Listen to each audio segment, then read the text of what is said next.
তারপর সন্ধ্যার সময় যখন আপনারা কাজ শেষ করে বাড়িতে আসবেন, আপনারা যখন ফোন করে বলেন যে আমি আসতেছি, তখন আপনাদের জন্য আমরা ঘরবাড়ি সুন্দর করে পরিপাটি করে গুছিয়ে রাখি। কেন? মহারাজা আসবে। তারপরে আপনি রাতে কি খাবেন না খাবেন সেটা জিজ্ঞাসা করে টাটকা টাটকা রাতের খাবার আপনাকে আমরা রেডি করে দিয়ে দিই। তারপর রাতের বেলা আপনি ঘুমাতে যাবেন, আপনার যে বিছানাটা সুন্দর করে বিছানা ঝাড়ু দিয়ে পরিষ্কার করে একেবারে গুছিয়ে আপনাকে ঘুমানোর জন্য রেডি করে দেয় কে? দেয় এই বউরাই দেয় আপনাদেরকে। জীবন অশান্তিতে ভরে যায় না? কার জীবন অশান্তিতে ভরে যায়? তারপর বিয়ের কিছুদিন যেতে না যেতেই দিয়ে দেন পেটে একটা বাচ্চা। এই বাচ্চাটা নিয়ে আমাদের কত কষ্ট হয় আপনারা জানেন? সেই বাচ্চা পেটের মধ্যে 9 মাস কে পালে? আপনি পালেন?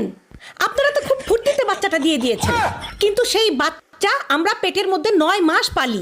পেলে সেই বাচ্চাটাকে ছোট থেকে বড় করি আমরা, গু সাফ করি আমরা, গু মদ সবকিছু পরিষ্কার করে বাচ্চাটাকে তিলে তিলে বড় করি, খাওয়াই, স্কুলে নিয়ে যাই, পড়াই। তারপরে কিছুদিন যেতে না যেতেই পরিবারের সবাই মিলে, বৌমা একটা বাচ্চার কোনো ভরসা আছে, আরেকটা বাচ্চা নাও। তারপরে আরেকটা বাচ্চা হয়, আমাদের জীবন হয়ে যায় তেনা।